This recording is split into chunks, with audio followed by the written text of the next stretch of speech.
This conference will now be recorded. 7 o'clock? Yes. All right, it's 7 o'clock. We have a quorum present. Meeting was posted at the town hall and on the website. I'll call the meeting to order. We have a presentation of a draft intergovernmental agreement by the town board and the City of Madison planning staff. Brian and Jeff are here from Madison Planning. And the map that we're talking about is up on the screen. We've been talking to them about an agreement on a boundary, and we come to some sort of an agreement here that spans 40 years with an option for 10 more years. And in that blue area, what we're saying is that Madison will not annex anything east of that line. They won't annex anything in the blue line unless you, the property owner, so ask to be annexed. At the end of this agreement in 40 or 50 years, you will still be in the town of Cottage Grove. If you haven't been annexed. Pardon? If you haven't been annexed. If you haven't asked for annexation. And that's up to the property owner to determine if they want to or not. And then Madison, if they want to take you, if they have services to service your property. So you can ask to be annexed to the city. You can ask to be annexed to the village of Cottage Grove. That's still up to you and up to the city or the village if they want to take you. The town will not support annexations to Cottage Grove, and we will not, we can't stop them though either. Even in past annexations where we have been opposed to it, they still go through. We just can't stop it and annexation. But in that blue area, while you're in the town, if you have 5 acres or more, the city is going to allow you to create one additional residential house on property. Now for the town, you're still going to have a residential development unit to build that house. So if you only own 5 acres, you may not have a residential development, but if you own 35 or 40, you would probably still have one. A density study with the county would tell you how many development rights you would have. Now, you could only use one of those development rights for that one additional house that you build on your property. Any others that you have, you would still be able to sell those to other people in the township to compensate for not being able to build a house. You could sell it to someone.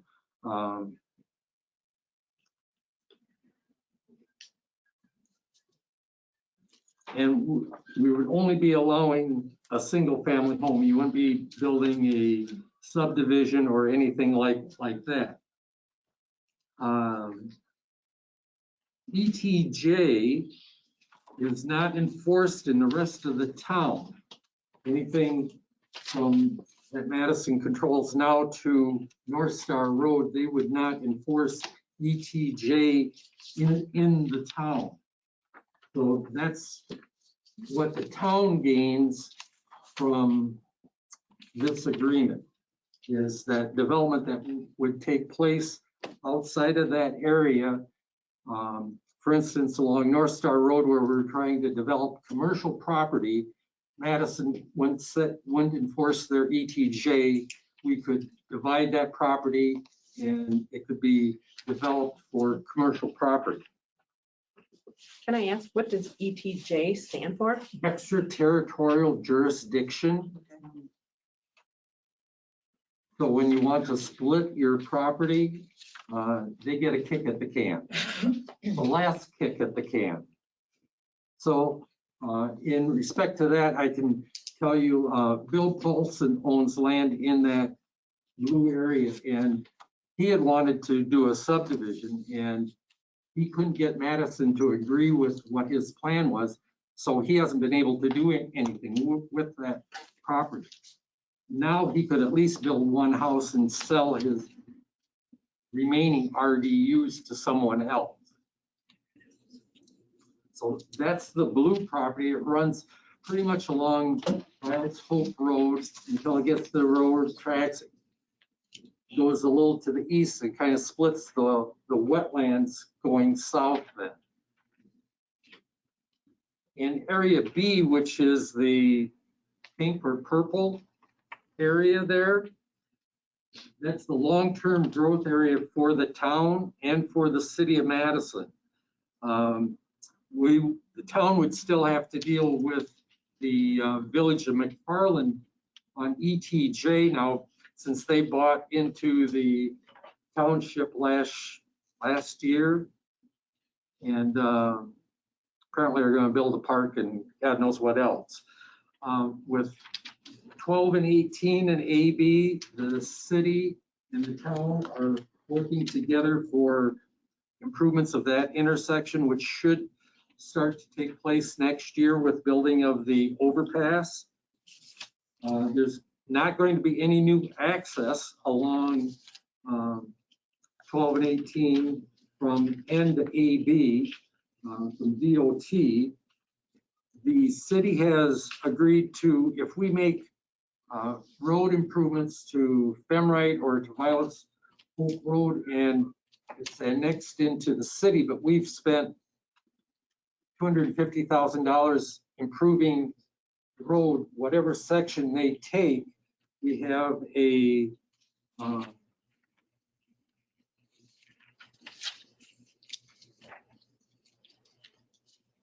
the year that the improvement was made versus when it's annexed, depending on how old it is, we would get reimbursed for that improvement for that section of road. So we wouldn't be spending a lot of money fixing a road and then losing it to the city of Madison right away and they'd say, thank you for fixing the road for us. We would recoup some money for that. We both would agree to update our comprehensive plans to show this intergovernmental agreement within 5 years.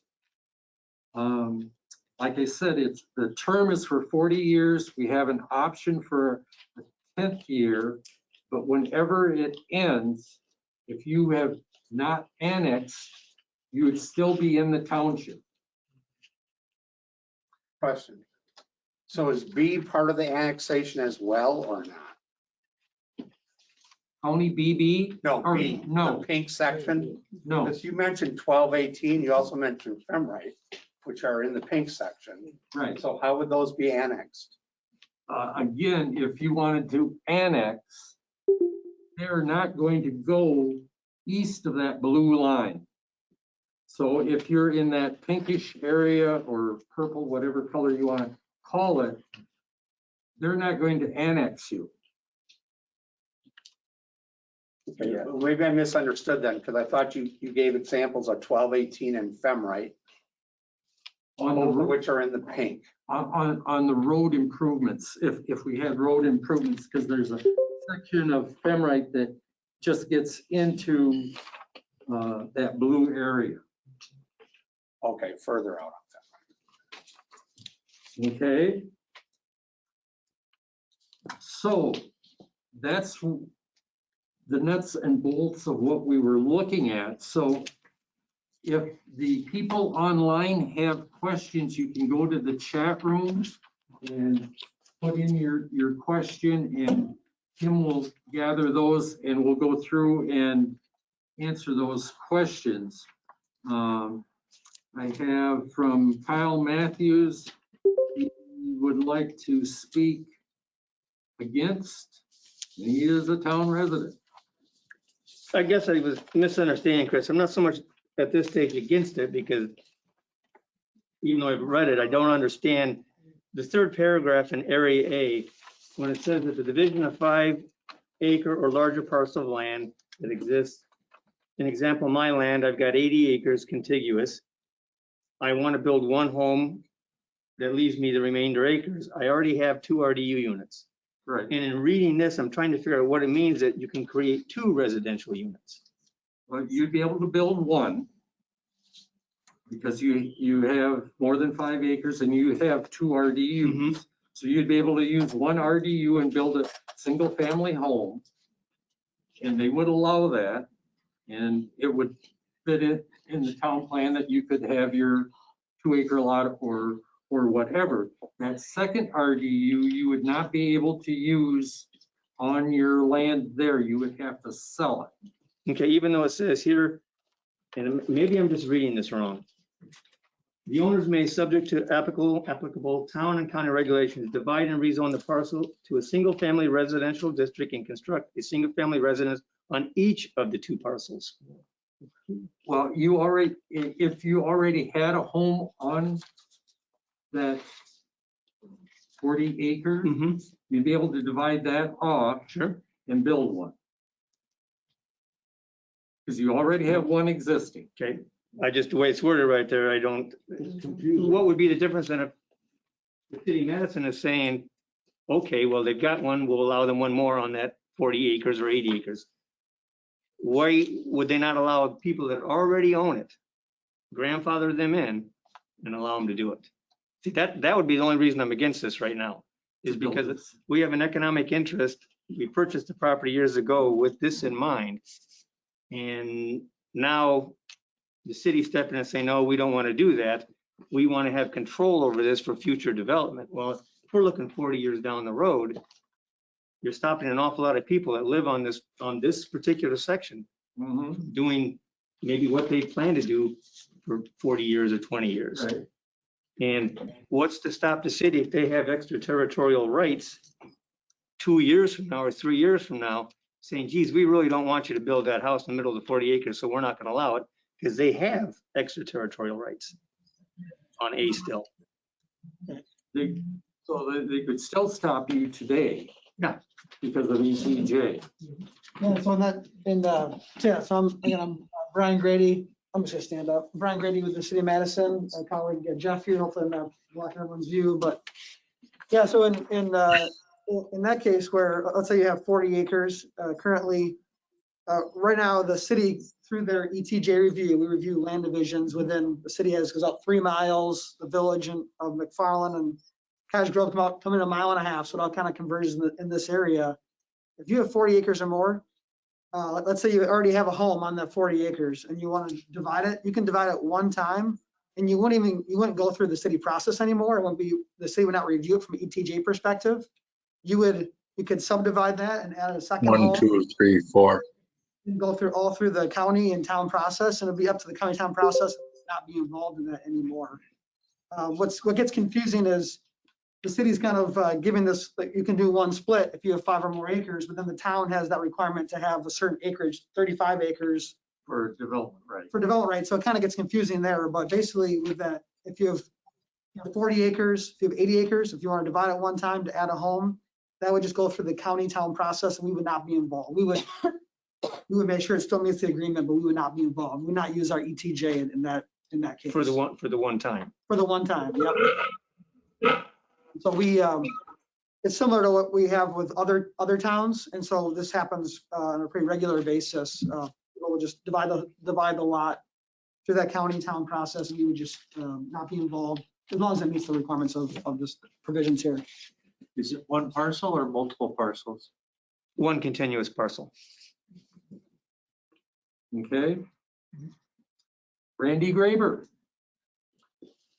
All right, I'm not sure how this first agreement got started and stuff, and whether it was posted or not, and if it did, I missed it. I apologize for that.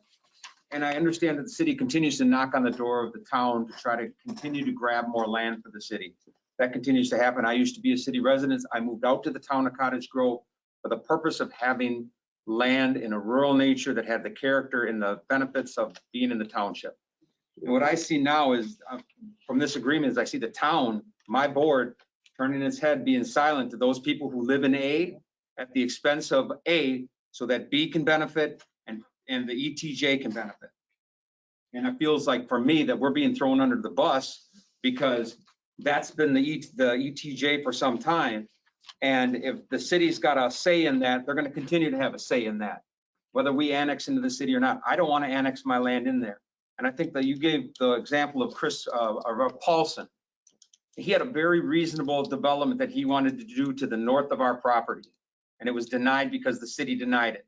If you think that they denied it for any other reason, that they want to put more houses on there and more sidewalks and more roads, you're crazy. That's exactly what they want to do. So at the expense of Chris Paulson doing that, they want that land to come into the city so they can put more houses on there. That's not what we want in the town. We want to maintain our rural character.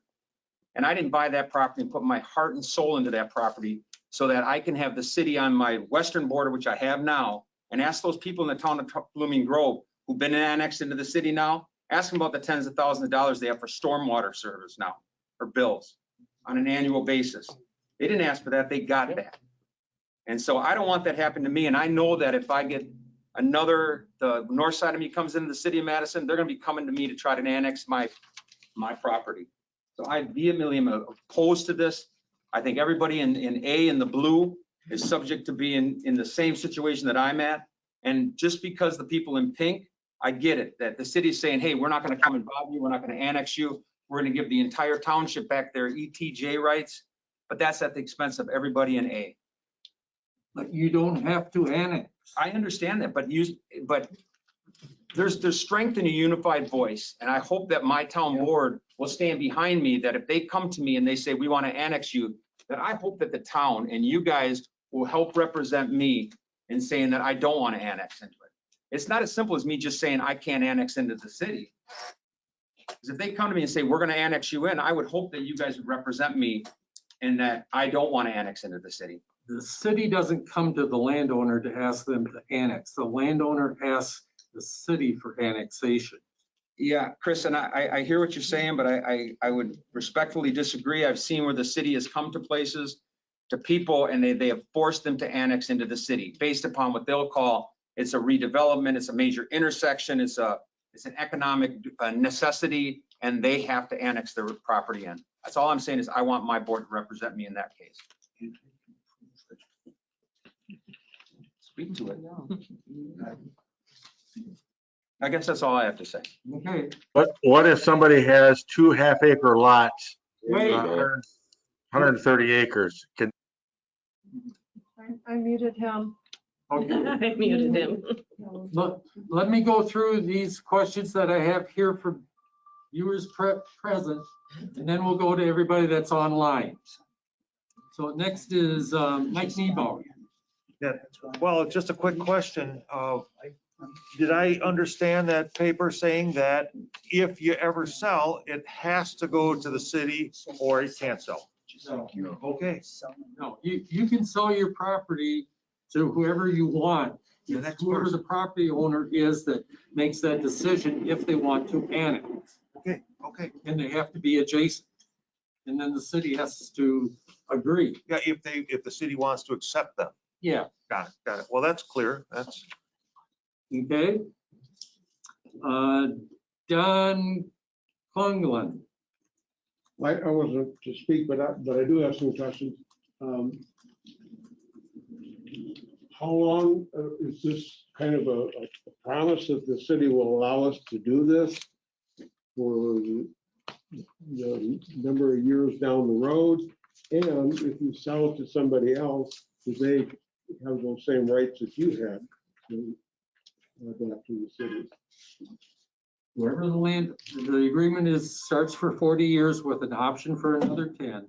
So whoever owns that land, if they have 5 acres or more and they have that RDU to build another home, they can build that other home. Now, I'm talking about being annexed to the city. That is in effect for the length of this contract, this proposal. Well, at the end of the term of this agreement, either 40 or 50 years, you're still in the township unless you have asked to be annexed. But during that time, You're still in the town. okay, but during that time that the city has, that offer stays in effect throughout that period of time. This agreement, Yes, And then when you, if you sold to somebody else, they would have the same rights that you have. correct. Correct. If I, Demetria Von Staten? Stratton, yep, Ben Stratton, hi. So I have questions and comments. I'm curious, who approached who about annexing Area A? Like, was it, It's not being annexed. It's not so being annexed. who, It's just saying that the city, if they annex, won't go past that blue line to the east. but they can build up everything in the blue if the city of Madison takes it. If the landowners ask for annexation and the city takes it, then it becomes City of Madison property.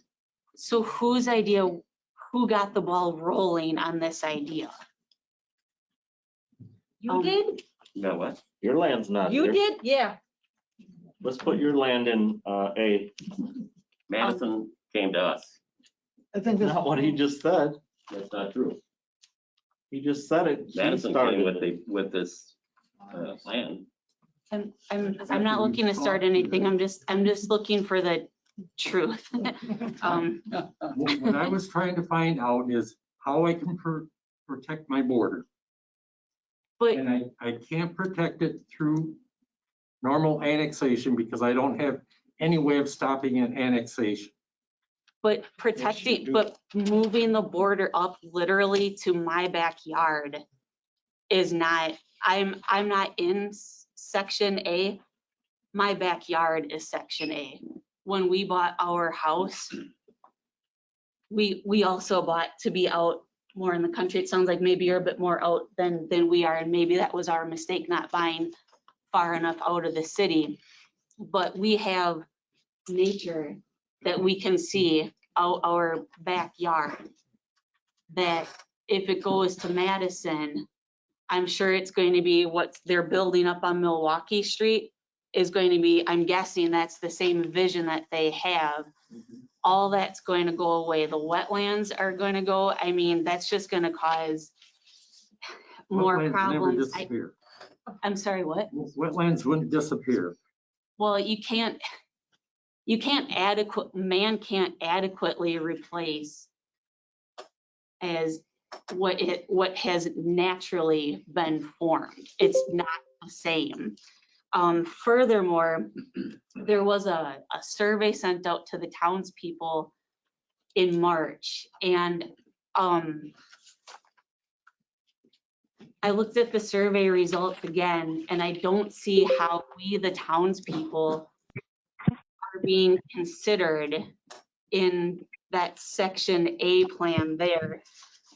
If anyone spends a minute to look at the results, you can see, just for an example, in pie chart question 4 about future growth and preservation, it's clearly indicated a very strong concern about development pressure from Madison, development pressure from the village of Cottage Grove, loss of natural areas, increased road traffic, and development of farmland.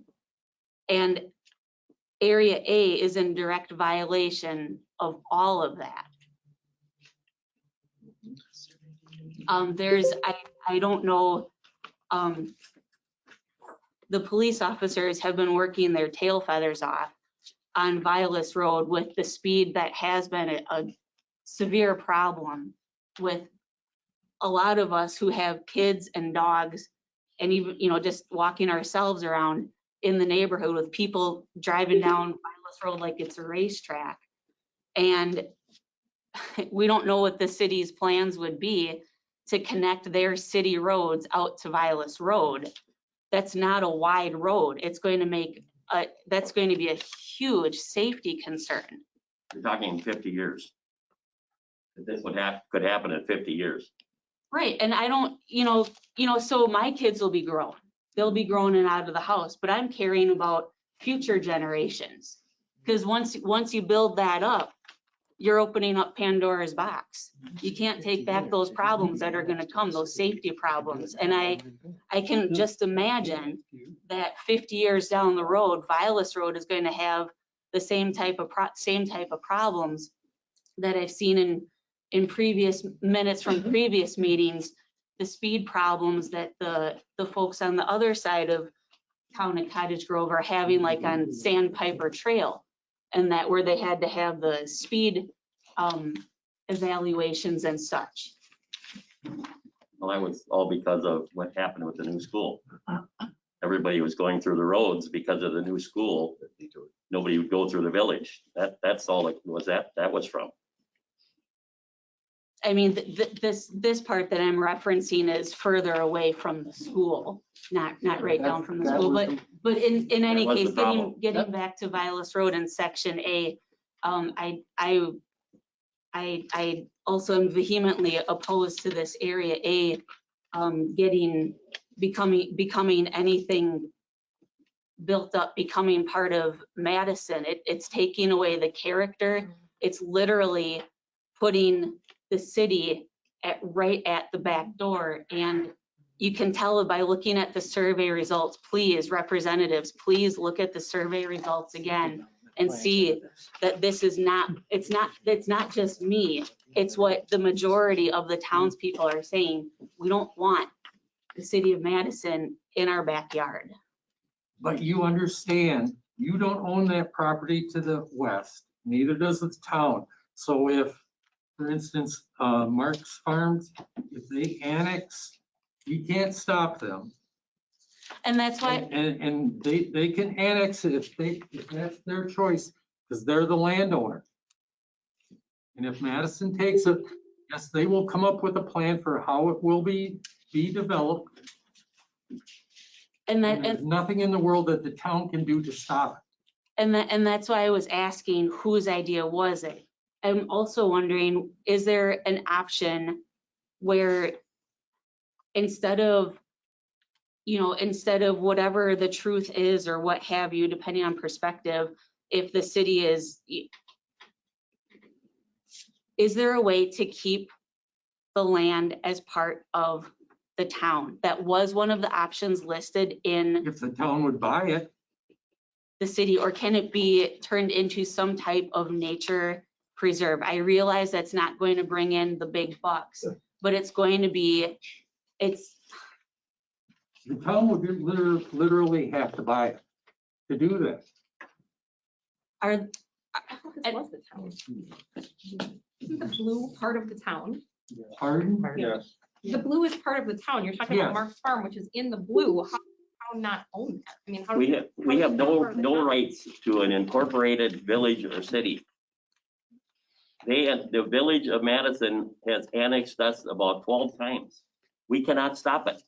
As long as somebody has a piece of property that are in the town that's on the edge of the village and they want to annex in to the village, we cannot stop them. So you're saying, I'm really sorry. No, to interrupt you, please. But so you're Please. saying, No, hold on a it's the second. village and Madison. So you're saying that the people in A can have the choice to be annexed, but you're also saying that the town has no ability to stop Madison from annexing people. What is it? That is correct. Which one is it though? That's That's the right. whole situation. How can it be both? The landowner makes the choice if he wants to annex. And if they say One. do they leave them? It's up to the. No, it's not the city comes to talk to the landowner. The landowner talks to the city.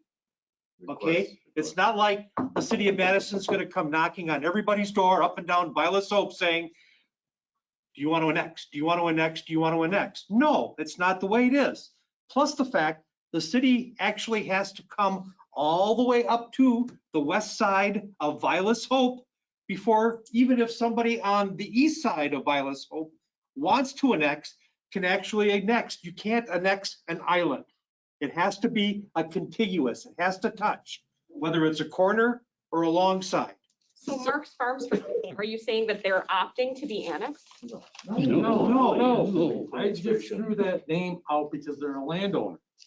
So then are is everyone in section A, did they like get together and let's approach the city to talk? I guess I'm still No, just you have really. to wait till the city comes up to them first. Hey, settle down. And they are with Blooming Grove. See, but it's still the township of Blooming Grove until it officially becomes the city. She wants the town to buy that property. Who's gonna pay for that? Is she gonna pay for that? We all are.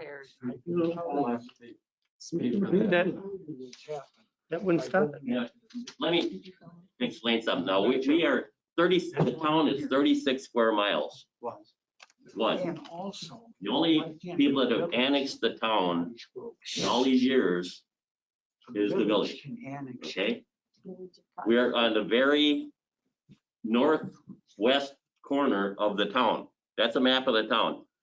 The village is about 2 square miles of that on the very northwest corner. So we're that close to Madison. Most of the town is never going to get affected by what's happening here right now that we're talking about. Because they're way out by Deerfield or wherever.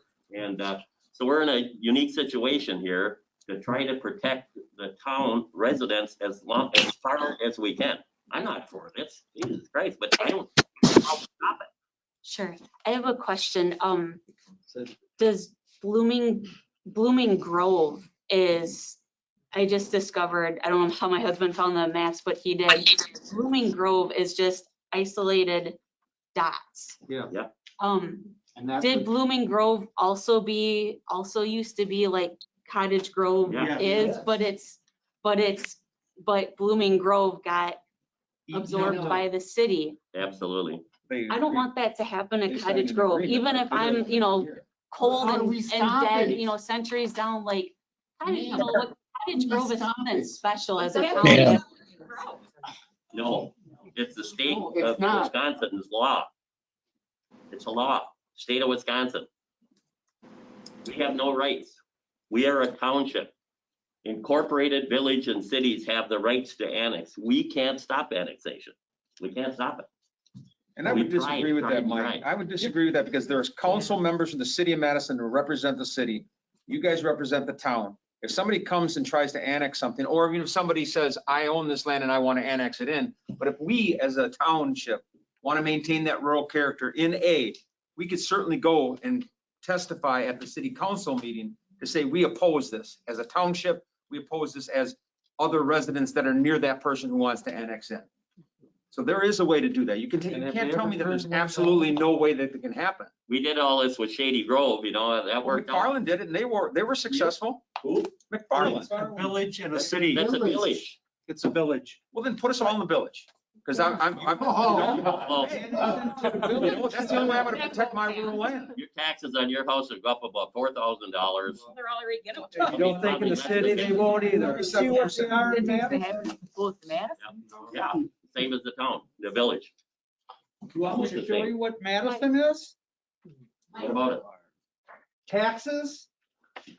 Look at the village. I can show you. So I need a I got point of proof. clarification really quick. Because I don't understand it. So you're saying that the town doesn't have the ability to stop a city or a village from annexing it, correct? Correct. How does an individual homeowner have the ability to stop a city or villaging from annexing their home then? They don't annex you. You go to them and say, I want to annex into you. Can I say something? There- Typically, you're gonna get, the ones that annex are properties that want to develop, and they want to develop at a higher density than what the town will allow. So they go to a city or a village, they need sewer and water, they need, services that the town doesn't have, and so they go ask to be annexed. That's how annexations are initiated.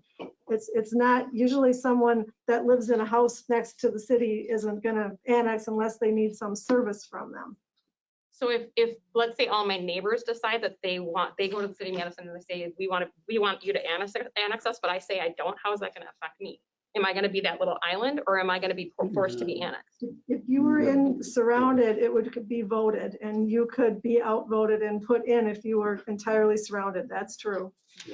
You could be dragged in. That's concerning. Yes. As for some context though, so really, this is all based on property owners want to annex into the city of Madison. That's what will drive all this. And so it's up to property owners to decide, do I want to annex to the city of Madison? And to annex, first of all, you need to be touching the city of Madison. You need to touch the yellow area in this map right here. You need to be next to it. If you're next to it and you want to annex, it makes sense for you and your family, you can ask the city to annex. The city will probably say yes to that.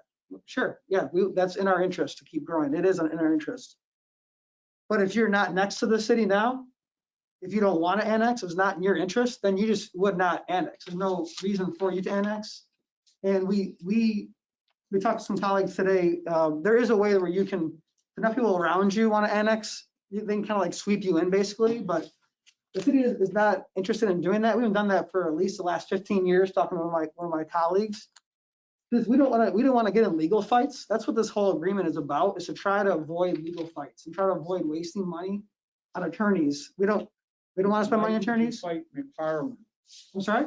Why did you fight McFarland? Because over an agreement that you had. That's a long story. We've got the details outside. You guys have got your mind made up. No, it's a. Yeah, you do it. I mean. I'm interested in what Brian has to say. Yeah, it's a unique situation with the McFarland thing, but yeah, basically, you would only annex if it's in your interest. And so, and you're right, Kirk Bannigan was correct. If you're gonna annex to develop, basically, that's really the only reason you can. If there's water and sewer, another caveat, you need to be next to the city. You need to want to annex, and if there's water and sewer nearby, you would annex to develop that because you can. That land is not worth more money because you can put more on it. Yes, but overall, this is all. Any property owner, it's what's going to make sense for you. If you don't want to do it, we're not coming to knock on your door and we're not going to sweep you in. It's up to what makes sense for you to annex in. What this agreement actually would do, and the concerns about development happening more quickly. Honestly, this agreement would slow down development because what it does, it provides more certainty for us primarily, and for the town. What the city always seeks out, and we're in our division, the planning division, what we do is maintain constant communication with all of our neighboring municipalities. There's probably about 12 municipalities that touch the city of Madison. If there's a mutual interest, we always talk with those neighboring municipalities and see if there's an agreement we can work out. We try in some areas it works out, in areas it doesn't, some areas it does. What we're looking to do is have long-term certainty. For us, we want to, when we're locating fire stations, we're sizing utilities, putting in water mains, central mains, we want to know where would the city grow over the long term, so we can make more informed decisions and spend our money more wisely. And so what this does is actually could slow down development. We would no longer be in a hurry to try to annex whatever we can. You want to annex? Yes. You want to annex? Yes. You want to annex? Yes. It would actually allow us more time so we can grow and annex out in a more logical way, in a more cost-effective way for the city. That's what's in really our interest. And so this could actually slow down development because we can all take a breather. We don't worry about fighting with the town over certain areas. Property owners know the situation. And they, again, would only annex if it makes sense for them. And it really, in that case, it's to develop. And they would have, the city would have time to review that. The Marks Farm property is a good example. It's a private property owner. This is still capitalism at work here. They still own the land. The city can annex them. They could develop in the city. The town cannot stop that annexation, just like the town couldn't stop the Village of McFarland from annexing up in this area in the south west corner of the town here. If the Marks Farm wants to develop, they would say, does it make sense for us to develop in the city? They would come talk to us. And if they thought it was made sense, that they would choose to ask the city, will you annex us? We would say yes. In that area, we would do a neighborhood development plan where we would lay out where streets would go, where parks would go, where stormwater management would be handled, how preservation, we preserve certain natural areas. The city of Madison has pretty high regulations. Developers don't like that all that much. You probably see this in the paper occasionally. But those high development regulations are good because they preserve more stormwater, they preserve more natural areas. They create more well thought out neighborhoods. They create more parks that all cost developers money, which developers don't like. But in the end, it creates a better community. And so when you look across the Marks Farm property over to Door Creek Park, for example, which the city, there's a lot of city money, developer money to develop, you see a pretty good neighborhood over there. And so we would hope to, again, create that next neighborhood with our high development regulations. And again, it would be slower growth. I think it was slow growth. And the growth would happen, yes, it'd be city development, but it'd probably happen more slowly and hopefully more logically, more coordinated and more cost effective for us, which is what is the benefit. Mr. Grady, I have a question for you. It's very simple. western border is up against the city of Madison. Yeah. If the person who has the northern, which is Paulson, decides that he wants to annex, you're telling me that you will not force me to annex? That is correct. We do not, Under no circumstances will I be forced to go into the city. No circumstances. I can't say that. I can't say that. Because it has happened.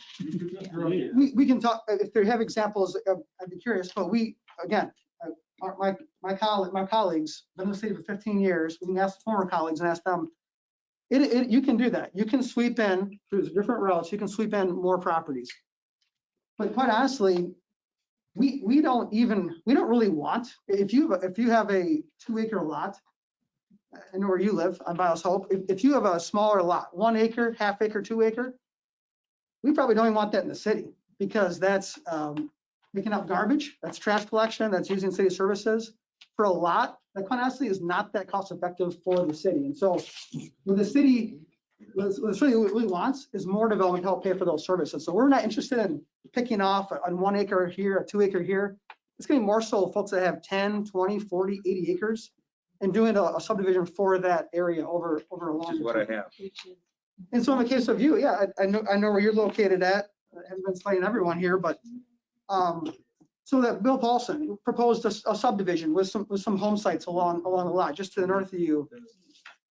What this would do is that one, we're not interested in larger lots, 2-acre lots, for example, larger lots. We're not interested in that. We would rather have that land sit as it sits today. And as the city slowly grows that direction with development and utilities, we're talking decades and decades and decades, which is again helpful to have certainty. We'd rather have that develop more intensively with more lots, 20 years, 30 years in the future, and rather have that develop next year and have it be 10, 20, 30 lots. We do not want that to happen. So what we're trying to do in this area is again, preserve more larger tracts of land for more intensive development over the long term. We don't want to have this area, in our interest, we don't want to have this area chewed up by homes everywhere, basically. And so that could be, if you want to see the deer and the green grass, this actually, again, might slow this down because they would need to ask to annex, we need to annex that and get utilities there. Utilities are not there right now. This would actually slow development and slow the I'm talking pace of about seeing homes. I'm looking at future generations, my kids and that. This isn't about the here and now. This is about where we go in the future in the town. Dimitri, I got a did question. you want to finish your question? Next. Because we're still technically on. Just a minute. I had Colleen Ward next. No, it's okay. I mean, the most important part is the first question that I asked. I was a lie. No, somebody lied. So that's how we started What are you out. talking about? Who lied? I asked who started this thought process, and Mr. Hampton said that he did, and then you said that the city did. And They came, the meeting we had with the 5 of us, they came to us with a plan. Then immediately what we did is we said, we want all the people in there to come in, give us their viewpoint, and you're here. I'm sorry, so you 5, so who approached who is what I'm still confused. We've been dealing with Madison for years over this. But I'm talking about this particular section A. Because Blooming Grove is gone. That's not what she's asking. Blooming Grove is gone. No, It used to be the buffer between Madison. It's gone. Not what she's asking though. She's simply asking, did the city of Madison come to the town or did the town go to the city of Madison? Town went to them. Okay, I did not go to the town or to Madison. Okay, he's the head of this and that's his job to try to work good for everybody in the town. Can I ask Ben, and then I apologize. I apologize and I thank everyone for being so patient with me. Hopefully it's helped you too. Was the survey sent out before or after you had approached the You city? mean for the comprehensive plan, right? After. So And I've also approached the village of Cottage Grove for an IGA too, that haven't gotten anywhere. So you approached the city saying we'd like to extend the city borders, and then you asked the townspeople? Didn't ask them to extend their borders. I asked for certainty as to how far would they annex if they had the opportunity. Okay, all right, I appreciate, thank you for clarifying that, thank you, and I apologize, I've way overextended my term, please let someone else have the turn, thank you so much. Okay, that's me. Colleen, So that was my first question was who approached who? Yeah, and that's we've kind of figured that out. I guess my comment would have been why did you do it? But now I'm learning more. So a bunch of my questions are being kind of answered here. So bottom line is you're virtually saying this agreement, unless the property owner goes to the city of Madison, they will never take my property in 40 years. You guys are promising that? No? Because you said that the property owner has to be the person to choose to go to Madison. correct. That's correct. Next. But there is a way that two of your neighbors could drag you in. Well, I know how to use my gun. I'm just teasing. I'm just teasing. But you wouldn't consider that your neighbors would try to do that to you. I Absolutely. hope, because We have I 4 hope you have acres. good neighbors. We Yeah. have 4 acres. The people across the street have 2 acres and everybody around us has 30 and 40 Sure. acres. So, we're the little guy Yeah. there and they don't want to be any more We involved. wouldn't want you. So I guess pretty much all my questions, the gentleman back there with the black hat, you did an awesome job. Yes, you did. You said everything I wanted to say. Yes, you did. And how many of you 5 are affected? Are you all out of A and B? I'm right on the very edge, Of which? on the corner of Vilas, right where the sign says welcome to Cottage Grove. I'm right there. I can't do anything with my land because of the village. So, I mean, I live on, right off of Sandpiper Trail. I can't move.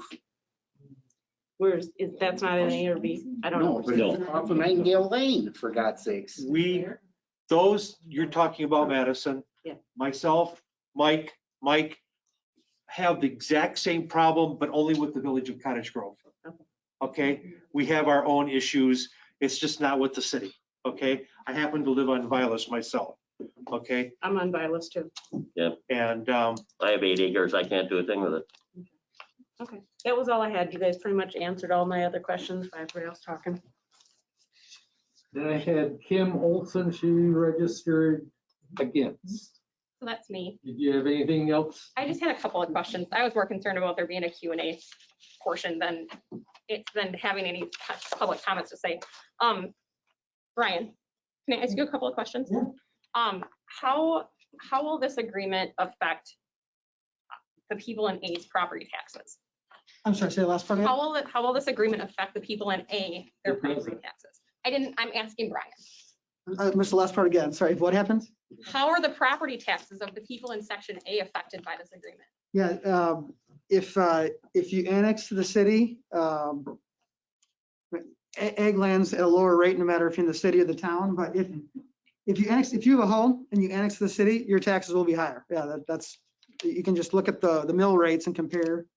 And so again, it's only, properties are only, if it's in your interest, you might ask to annex, but otherwise, any land, I do want to ask the town folks as well, but you're only going to annex if you want to develop, which means there's going to be a whole lot more taxes paid on that overall property, but we're not going to, the city will not assess your land. So it'd be up to the town in terms of what you would assess your property, I guess. I don't know. I want to turn over to the town to answer that question because we just assess what's in the city and not what's in the town. And then I just want to clarify. So what I'm hearing is that this annexation, I'm an A. If my neighbors, so this agreement doesn't mean that Madison is annexing me. The only way I can get pulled in is if I either ask for annexation or if my neighbors around me surround me and do it. And all want to come in. And they would have to decide that they want to come in and want to swoop you in. I don't think they would want to come in, quite honestly. So would that mean that like curb and gutter would have to be installed or water sewer would have to be installed? No, under this agreement, the city can't apply more requirements to town property. So you would still be under town/Dane County zoning, under town requirements. under this agreement, this doesn't affect, we can't apply regulations to properties outside the city. Okay. And then forgive me if my questions seem silly to anybody. I'm really trying to wrap my head around this. How would the school district be affected? Would my kids still go to Monona Grove School? Yeah, and I definitely would say development, this whole thing is very confusing. It's very complicated, unfortunately, but yeah, would not change the school district. Those lines are set and have nothing to do with this agreement. They don't change. And out here, they don't change with annexations at all. So the lines that exist, the school district you're in now would just remain. That does not change. I think that's all the questions I have. Thank you. There's examples of that in Middleton right now, right? There are some areas where this doesn't involve the town or the city of Madison or the village of Cottage Grove. The school districts can, just like we're talking about our Brown agreement here, the school districts can also reach agreements, so they would swap land, and often those swaps take place like if a property sells, but I don't think there's anything out here, and the city has nothing to do with that. So overall, the school district lines in this area are pretty well set, unless McFarland Schools, MG would want to swap something. But just for your information, we have 6 school districts in the town of Cottage Grove. Okay. 6. I understand that. All right. Bill Blatterman? I'm sorry, Mike, my primary concern would be my children not going to Madison School. Yes, I just want to make an impact statement. I was in Blooming Grove. I was forced into the city of Madison. By being forced into the city of Madison, I initially received a $1,700 a month stormwater runoff. Now I have a 100-acre farm and I own 4 other properties. This is on Meyer Road. Okay, well, they were so kind that they've lowered it down to 500 and something a month now. I have 5 wells that are tested by Metrogro for free. City of Madison is trying to force me to pay them $355 per well to test them. And they're already tested for free. Needless to say, I haven't paid them a penny, and I have attorneys that we're working on and all of our neighbors. If anybody in this place even considers going in, there's a neighbor there. Anybody even considers going into the city of Madison, you have to be out of your mind. But we got sold out by the Blooming Grove board, looks like you guys are. Also, your roads that you live on, they're secondary roads. That means they don't get plowed unless they're over 3 inches of snow. They don't tell you any of this. When we were at Door Creek with the meeting, they said nothing was going to change. What a bunch of liars. If you believe one word they tell you, you're out of your mind. Bill, do you want to hold your comments to what we're discussing here? Keeping Not it to what it. Blooming Grove did? I'm forced to change, all of us, neighbors, and we're in businesses, own businesses besides. All we're forced to change our addresses at our expense. My aunt lives on the road that I own. We had garbage pickup. She's 92 years old. The city won't pick up the garbage, even though I told them I'd sign a waiver that they would never be held responsible for the road. They told me I could hire somebody, but it wouldn't reduce my taxes, or I could do it myself for her. Bill, please hold your comments to this issue. What am I Blooming not Grove. saying? I'm telling you what you're gonna get. No, what Blooming Grove did is they gave your property to the city because they weren't I'm big. telling these people what You're they're not gonna doing get if the city of Madison gets them. You can ask the village of Cottage Grove to take you. That's what McFarland, when they tried to fight them. And matter of fact, I have that lawyer's number and I've been in touch with him that fought and beat them. So that's, Are you from the town of Cottage Grove? Are you a town of Cottage Grove resident? no, nope, I just knew this was going on. I knew what these guys were gonna pull. They're gonna come here and they were gonna lie to you all. And I knew I was gonna be here, just like I'm gonna be at the town of Burke. So I'm not taking this lying down, nor are you. Can you describe the difference of the agreements, or do you want to just leave it at that? Yeah, it's a world of difference. And so, yeah, so like I said, we talk about this very complicated. So what the city has, this right here is basically, it's an intergovernmental agreement. It's a boundary agreement. We're establishing a line where the city can't go past this line, and we're gonna waive ETJ. Beyond that, we're gonna allow a one-time split without the city being involved.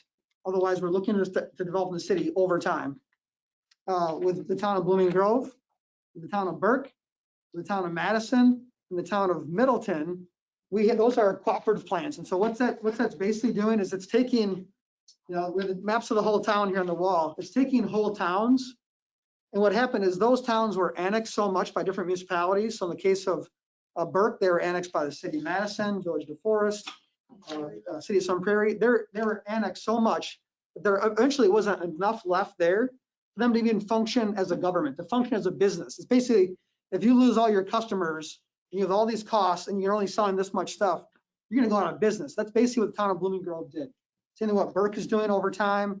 Town of Middleton is a little bit different. Town of Madison, next year, the town of Madison will get divided up between the city of Fitchburg and Madison. The Why am Blooming I Grove, paying Blooming for Grove, storm? one second. Blooming Grove decided there's not gonna be enough left. All this has been annexed. Towns cannot stop annexation from cities and villages. They said, you know what?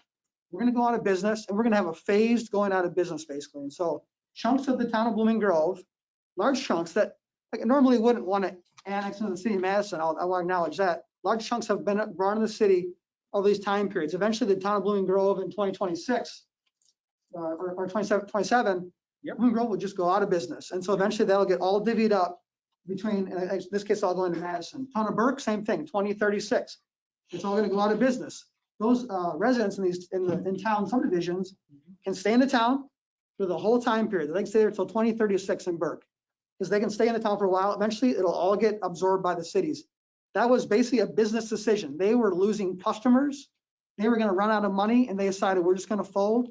And that's unfortunately, in your case, you're not happy about it. I'll acknowledge that, certainly. Yeah.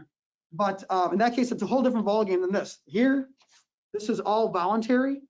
People that want to come into the city would need to ask the city, will you let me annex in the city? And then we'll likely say yes to that. Here, this does not say the whole blue goes to the city of Madison at the end, unlike those agreements. And what's going to happen is all these properties in this area will only annex to the city if it's in their best interest. It's very different than the Blooming Grove situation, which I will admit is complicated. And what we're doing is we're applying city requirements to these rural areas. It's difficult. We're working on some changes to that, but it is difficult. So I want to acknowledge that. We're finding out more and more and more that Blooming Grove was not on the up and up with this deal with the city of Madison. And we're finding out more and more about it, and we're gonna keep investigating it. But Okay. there was some, I don't wanna say crooked, but there was some stuff going on between the Madison and the council. Thank you, Excuse me. Bill. So, Thank you. Thank you. Thank you. okay. Do you have anyone online that has questions? Can I ask one question too? Go ahead. So I live across the street from where one of the solar farms is going in. Who would make a decision about annexation for that Dane County owned property? Would that ever be, like, who would make a decision about annexation for that? Because that could pull it in. But that's in area B. That's it. in- No. No, some of that is. I think all of it's an A. The solar? Yeah, Okay, sorry. Frank Levanc's farm and. Yeah, it's right across from the 4A property. It's an A. Dane County would make that decision. So The landowner. Dane County can make a decision about annexation They there. bought the land. They bought the land. Okay, I just didn't know who would make Yeah, that decision. that's the difference. They bought that land. Yeah, so I mean, what's, what's the likelihood there, like from the city, again, right? I'm not pointing at you guys, but I'm just curious what a likelihood is because that puts us at risk, right? I guess I would think it would be doubtful that the city would want to annex. Because what are they going to get out of it? They already have it as a solar farm. They're not going to want to, they don't pay taxes to anyone. What would their benefit be? They don't need a lot Can of I get your services. name and address for the record, please? Josh Agati, last name Agate, and 3010 Oak Road. Okay, thank you. Okay, who do we have? We've got one more hand here. Sir, Yeah, I have a three-part question. your name first. My name is John Shrevey, 2848 Femrite, which is the corner of Femrite, 1218. My first question is, so the pink section, is that basically the last remaining territory that's still going to be under this, what I was told was like the green law or whatever, where Madison controls? I'm trying to figure out what the significance of the pink is versus the blue. Do you have one of those sheets? Pardon me? Do you have the map sheet? Yeah, Look on the back and it tells you what area B is. well, it just basically says it's staying the same in the long-term growth area. Yeah. So there's nothing changing. Both the town and the city. Okay, so my second question is, are there some property exceptions to this? The reason I'm asking that is because the card you guys sent me tells me I live in A, and yet my property is clearly in the center of B. Probably was just a bad mail merge on my part. You can blame that on me. Okay, well, I don't need to blame it on anybody, I just want to understand it. And the reason I thought maybe that is because there's also a thing here about the plan fifth. I'm not sure what's meant by that, if it's the fifth stage or what, the 1218 freeway conversion. Yes. Which apparently is also happening right next to my house.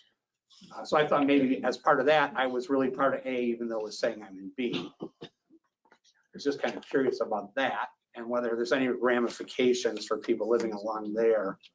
DOT wants to turn it into a freeway. Yeah, it's the first I'm hearing of that. And so at some point when they accomplish that, they'll get rid of that cross traffic and they'll have to build bridges across 12 and 18 from Femrite to Seagull Cow, and they'll have to probably build frontage roads to get you either to A, B, or to N so that you can get onto 12 and 18.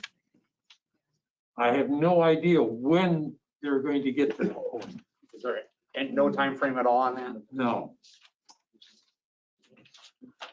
Isn't the 12 and 18 and AB intersection 10 years behind or like 8 years behind from when it was first proposed? Yeah, I don't know. I know when I bought my property, I was told by my neighbor, one of the corn blockers, to expect the whole area to be built within 10 years.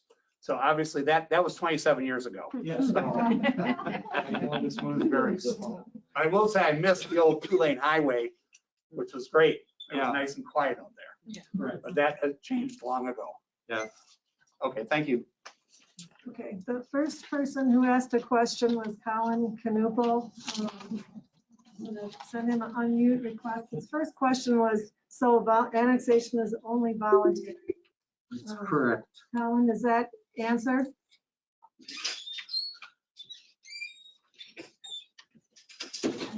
Colin, are you still there?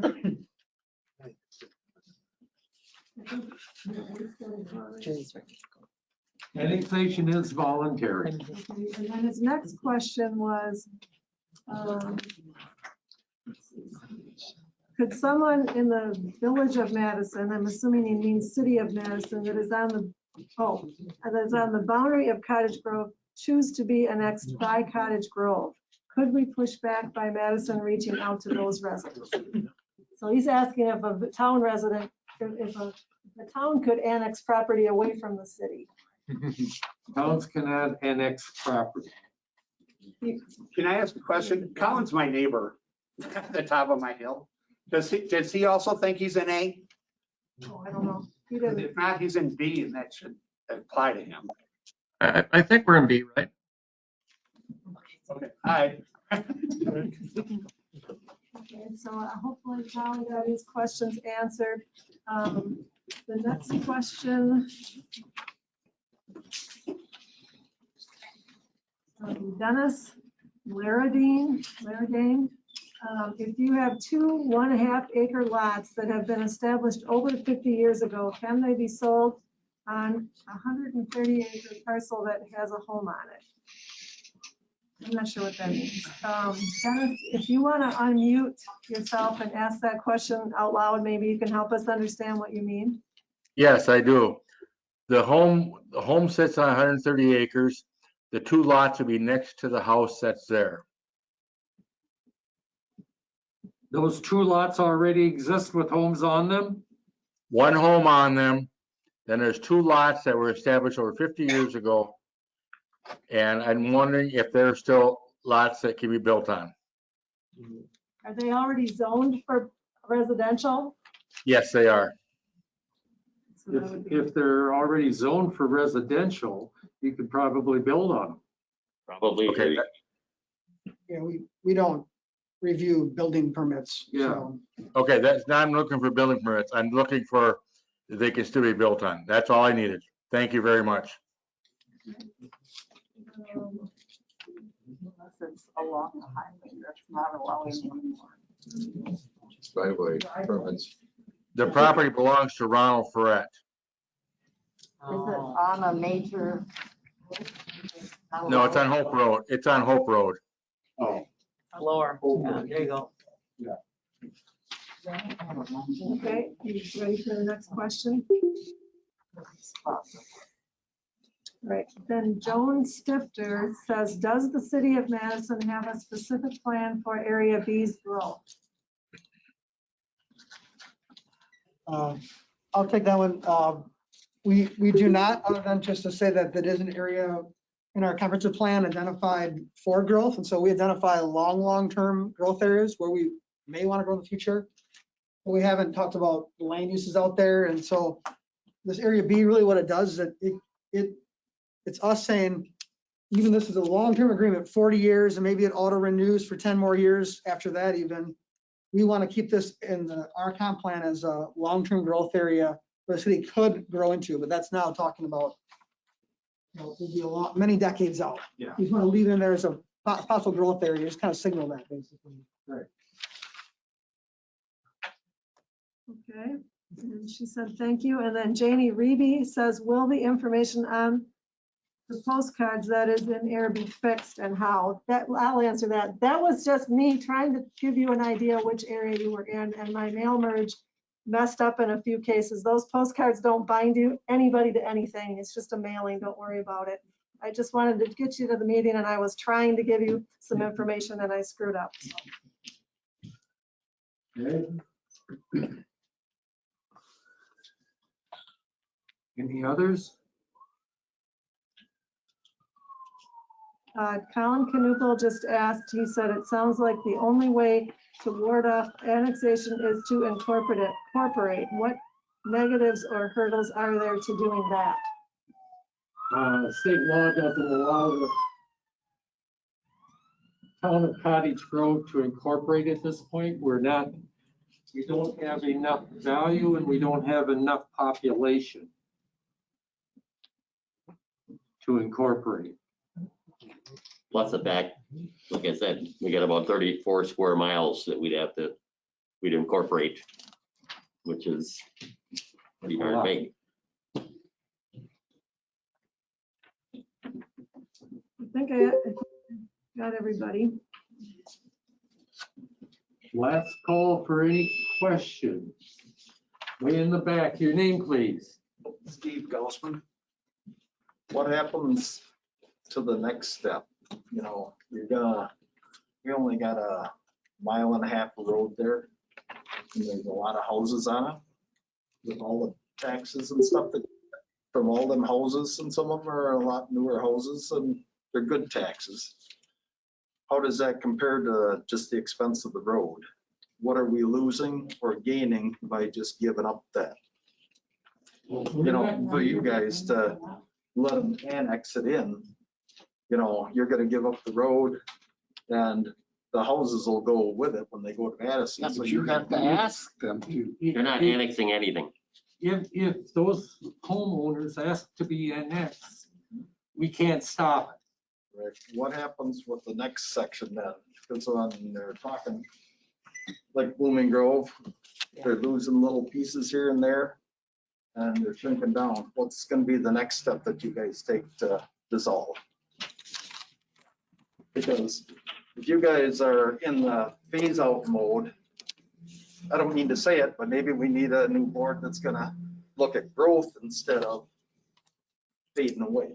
We're not phasing out the township. But we're just starting to. But we're just a land base. You don't understand that. We don't have any control over what you want to do with your property. If you want to annex into the city of Madison, go ahead. And if you 50 don't, years ago, They have a lot of that Blooming Grove started this, more than 50 years ago. I know. One thing that hasn't been mentioned is that today, anybody who touches Madison could ask to annex. None of that is because of this. And I asked to annex to Cottage Grove and they said no. you can't, well, you can't annex to a township. But today, the Marks Farm could go to Madison, and if Madison actually had services there and was ready to take them, they could annex. Any of those ones that touch Madison can ask today. They don't need this. But what this gives, what this adds, is that at least for 40 years, we know that nobody on the other side of the blue can ask to get into Madison. So it gives some certainty and gives the town a chance to develop in other areas to try to keep ours going. Yeah.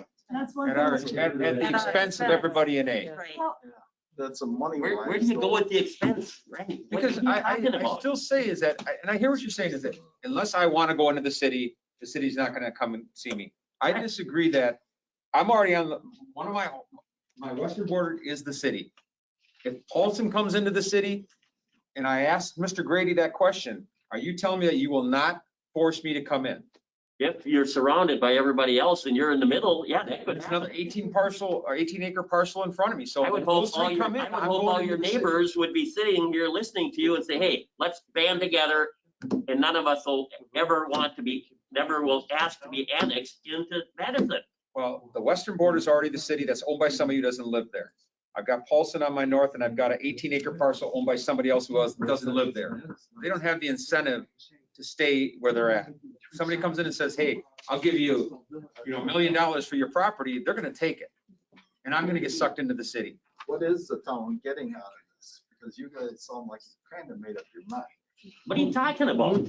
Just listen to you. What do you get out of the city of Madison exercising ETJ in the rest of the township? And protecting everybody outside of A. Lacking any development east of it. What happens with the developmental rights in that blue strip? Say we got 5 building sites. You could build one home and the other 4 you would have to sell. After it being a family farm for that long, you can't take and put 2 acre parcels and put them all in. You could put one. Why can't, that's not fair for you to do that part of the township and not do it to the rest of the township. We're all farmers that got land and it should go, if we want to do it, that's a retirement. The difficulty is the fact that Madison has a say on that part of the township. Madison doesn't have a say in the eastern part of the township. Why we're trying to keep them away. Right now. They have it now. Right now, if you wanted to put your land and do your splits like you just suggested, Put them all in one. chances are the city's going to say no to you and you don't have a choice. Because you have to get the city's permission right now without doing anything else as far as A or B or anything. Plus you'd have to go to the county, which is, but It's bad. so it's basically, you wouldn't lose anything because of the fact that the counties, or excuse me, the city wouldn't let you develop no matter what. Right now, or if there was an agreement. And also, Randy, I believe, and I would have to do some research, because of the fact across the street from you is still village, or excuse me, is still town yet, you wouldn't be encircled by the city of I Madison. know I wouldn't, I could be encircled because the 18 acres between me and Violet Hope Road is not owned by me. Right. So I could easily be encircled. And I guess the other question I have, and I didn't get your name, I'm sorry. Demetria. She made a really good point on you. You guys surveyed the town residents. And the purpose of a survey is to collectively find out what the town residents want in terms of growth, preservation of land, et cetera. It was overwhelming what the results of that survey was. I have a copy here So if you are if you're interested in going to looking vote over it. in favor of this, you're going to vote against what the survey results are. So regardless of how many people are here now saying yes or no, the fact of the matter is that you have a survey that says people want to preserve our farmland. They want to preserve our space. And we're not saying that you can't preserve your farmland. What you're saying is that you will not oppose, read it, it says you will not oppose the city annexing anybody in A. And we can't stop them No, now. I'm not saying whether you can or not. You're saying you will not oppose it. We You will can't. not support any We development. don't have any legal. And we're only gonna let you build one house. So is that Okay, not well, let's- preserving farmland? Let's ask the gentleman from Madison, what happens if we say, no, you don't go along with this? Then Answer that question. unfortunately for the town, nothing changes. We can still annex, just, this doesn't make it any easier for annexations to happen. It doesn't make it any easier for annexation to happen. Doesn't make it easier for development to happen. What we're doing is we want certainty. And so again, this will not accelerate annexations. If the Marks Farm up here wants to annex, they come knocking on it tomorrow. They want to say, come in the city, they want to come in the city, we say, yeah, sounds good. And the Marks Farms down the city up to Vallis Road. This doesn't grease the skids for development at all. It doesn't. I think it's going to slow it down, quite honestly. And so the concern is, are you going to rope me in and rope in all these lots? Again, you got to look from the city's perspective. The city wants to grow efficiently. What that is, we want to send our utilities out there and our infrastructure out there for more development in that area. We're not looking to rope in 2, 3, 4 acre, 5 acre properties. Those are honestly more expensive for us to service and less cost effective. And so we're not looking to rope in people. I don't have 4 or 5 acres, 40 acres. But if you have 40, then it's your call. If you want to keep the 40, keep the 40. If you want to develop at some point in the future, you would ask us. Said yourself that you want to do high density. So instead of having 13 or 17 lots that Paulson wanted to put in, I can guarantee you that north of me is going to have 100 lots. Right, but the thing Because is, you want to have that protect right, but space. here's the So thing. to have Viridian come in and put in 100 or 200 lots there, that does not benefit me. And so if you get utilities. if you want I lots, understand that, if but you want it's- lots sooner, then you do it in the town, because all you need is well and septic and put a road in. If you want lots around you sooner, people can do it in the town. They tried that, but you guys denied Right. Paulson from And so having what that. we do, I will admit, we grow more densely. There's more houses there, but because we grow more densely, we grow more slowly. Look at where the city development is in proximity to I where worked for where the you city live. for 33 years. I've seen the Right, but comprehensive look plan. I've at where seen you all live of and that. where the development I is, see how you utilities. guys This develop. is going to be many, many years in the making. It's not, this agreement does not lower the barriers for annexation for development to happen. It does not do that at all. But kicking the can down the road does not mean that, I may not be here, but my kids will be here. Right, so I think what the towns do is they're quite honestly, we're looking for certainty, the town's looking for certainty. And quite honestly, the towns cannot stop annexation.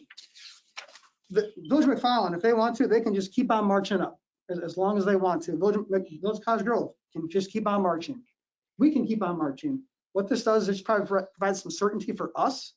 We're gonna say, you know what, we're not gonna try to grow all the way. You may try to grow more incrementally and have more time to do that. If there's approval through council meetings and you have the ability to go to a council meeting, to petition the council to vote against it. I mean, there are elected officials, so to say that there's no way to stop them, I disagree with you. The council can tell you that you cannot annex something. No, when the Council village, cannot. when the Village of Council certainly McFarland, can. when the Village of McFarland decided to annex us down here, they didn't come talk to the town. They tried to say, heads up, we're gonna annex some land. And the town couldn't do anything to stop that. They cannot stop that. The Village of McFarland doesn't have to listen to the town. We don't have to listen to the town either. But what we're doing here is we're working proactively and cooperatively to come up with an agreement that might make sense for both municipalities. You cannot stop a town, a city, or a village from annexing. Ask any town. Then all of this State of is for Wisconsin, naught. that question. Then why even do this? I'll tell you why. I'll tell you why. Because this People with agreement, pink hold on on, because this agreement stops the city of Madison from getting past the blue section. So the Exactly. people in the blue section are the sacrificial lamb. Which is exactly what I said at the very beginning. The reason why, if that was the case, if you can't stop us, then why do we have this at all? Because you're trying to protect the people in the pink and everybody else that's in the town. And you want to get rid of the ETJ so that they would have the ability to develop without having your say. At the expense of everybody in But it. they gotta That's deal the with the bottom village line. of Cottage Grove also. Yeah. Because the the bottom village line. of Cottage Grove could take us, where I live right now, if I wanted to annex, or if my neighbor wanted to I would annex. rather be part of a Their plan is to take my land someday, unless I'm there to stop it. I would rather be You're part of there a to stop smaller it. village than a larger city, every day. You know, I guess we're all forgetting what Chris said in the very beginning, that he's doing this to protect the town of Cottage Grove. Except for the people in Everybody, B. not Except for the just people in you, A. not just me, but he's doing it to protect, so that the city doesn't come in and overrun the whole ball of wax. He's, trying to get a proposal with the city of Madison that makes sense, and that makes sense to me. City of Madison could come and say, we're gonna do this, period. But instead, they're making an agreement with the town that this is all we're gonna do. And you have a choice. Do it or don't do it. If you don't wanna do it, don't do it. Oh, I'm not doing it. Okay, then don't do it. I mean, you That have a doesn't mean that I choice. won't be in the city. You have a choice. Are you an A? I remember Don Clonwood. I remember when we were fighting with the green space. That was the thing that we didn't have a choice, and I fought like hell to not be involved in that green space, because everybody in the town wanted me to give up my property so they could have that green space. They weren't willing to pay for the green space. They just wanted me to voluntarily give it to them. So I fought like hell. We didn't have a choice, but we fought it. This says we have a choice. They're making an agreement. I don't know if let's think about the whole town, not just you, but not just you. I mean, this is for everybody in the town's sake, for God's sake. One thing I would like to add, the city was talking about the Marks Farm at the corner of Gaston and Vilas, okay? With the agreement, if it were to come to pass, they would stop at Vilas Road, all right? Now, without the agreement, say Ellery Jensen has the start of his property on the north side of Gaston Road, adjacent to your land there, all right, that runs on the north side of Gaston Road east until, up until, Cedar Knoll? Yeah, until Cedar Knoll subdivision, okay? Without the agreement, Ellery could walk right up to the city and said, hey, annex me, all right? The city just took a nice chunk out of the township going east. If there was a property owner to the south or further east, it could just continue to go and go until you finally reach the village. And again, by having the agreement, again, if it were to come to pass, it would stop the city from looking or accepting any requests for annexation outside of the areas that are indicated on the map. Can that line be changed? We will not. We asked for it to be changed early on, and the cities. Like what I'm trying to say, just to make sure we're on the same page, instead of the westernmost line of the blue area being where they can start accepting requests from town property owners, why can't that be the line? Like, why can't that be the line that Madison will go no farther and section A can say Cottage Grove? Like, I realize it's probably a really stupid question for all of you who have so much more experience, but for me, it's a sincere question. The left side of Area A is the town border. Used to be.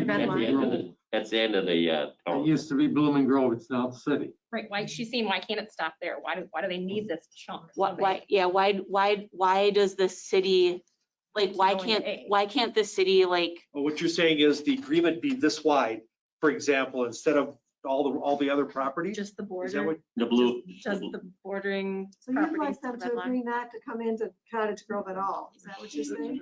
Yeah, because I mean, it's what the survey results say. It's what the folks who are living in section A right now are saying. I know it's very idealistic, but why does everything have to be about money in this world? The town doesn't. Yeah. Sorry, Good luck with that. not stupid, just I just would like to ask, to me, it seems obvious, but I don't, there's apparently nobody here representing those people. I assume there are people in A who want to be annexed and want to develop their land and probably make a lot of money off of versus it being farmland. Is that correct? I guess I could imagine that. Okay, so but there's nobody here like that apparently tonight, but I'm just, I don't know. I mean, to me, No, because they don't I would need to think be here. if I wanted to make money, I probably would be in favor of that rather than holding on to my farm, which I realize people have strong feelings about holding on to their farms, but they could potentially develop, you folks, you could develop that land instead, and I'm guessing by 500 farms. Is that I'm the one throwing realistic or not? It's Paulson that It we're sucks worried to have about. it be Paulson done, Brothers. because I don't want to be doing it to Yeah. someone else. You want to do it. Don't have posted on it. But there is that, I mean, there are people that have that sentiment, correct? I don't know. Probably. Romaine Road. How much ETJ did the city give up? All the way to North Star Road. Well, I'm talking Violet Road here. You were talking about the Marks farmland. How far did your old ETJ go east from there? So we do have a map. Yeah, we can pull it up. This map is even complicated for Jeff and I, who look at maps every day. Yeah, I can put that up. Yeah, that'd be great.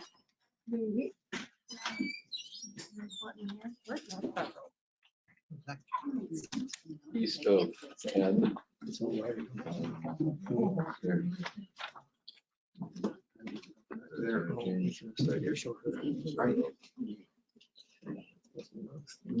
August 24th.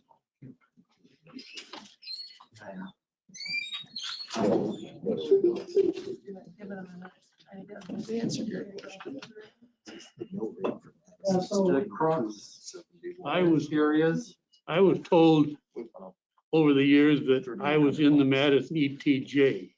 According to this now, if that number 2 is right there, you waived your ETJ for everything east of the blue line.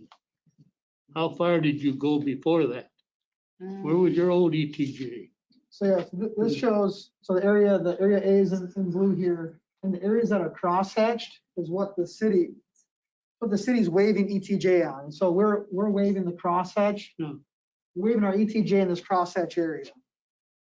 This map changes though with annexations as the village of McFarland changes, Cottage Grove or us.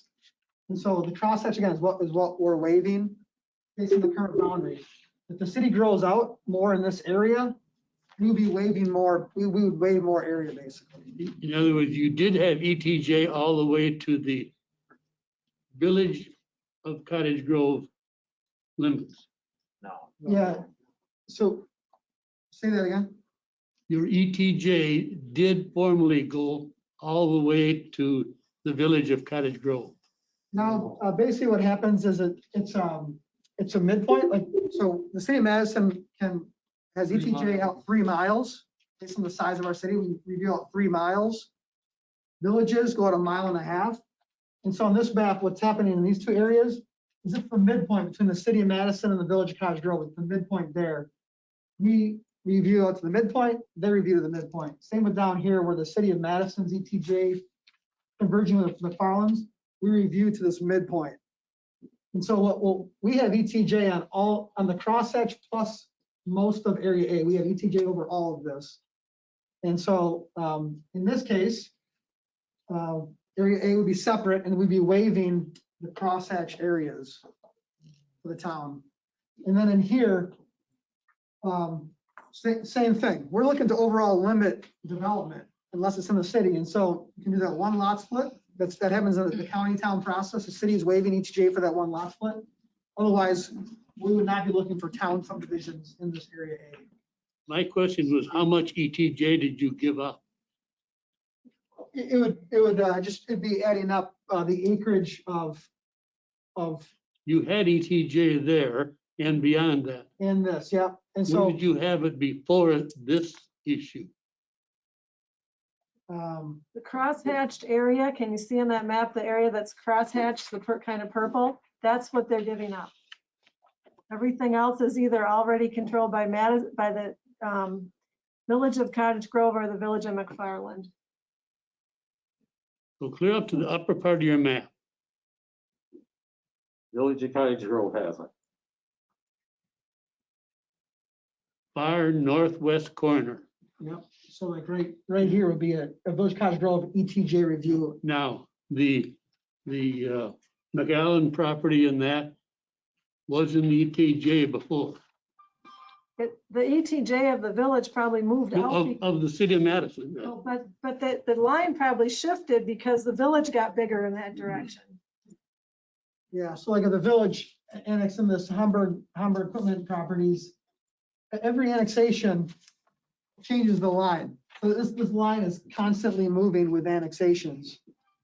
And so depending on when, so it's always at the current point in time, what's the midpoint, who's closer, what municipality is closer is one way to look at it. Who's closer right now? Whoever's closer would have the ETJ review over that property. Your new ETJ is fixed for 40 years with an option of 10 more. We're waiving it for 40 years, Yeah, or as long as the agreement's in 40 place. years. Okay. We're waiving, you're not reviewing those areas. Okay, that's all I was asking. We went beyond that before. Hey, Chris, Maureen Gaber.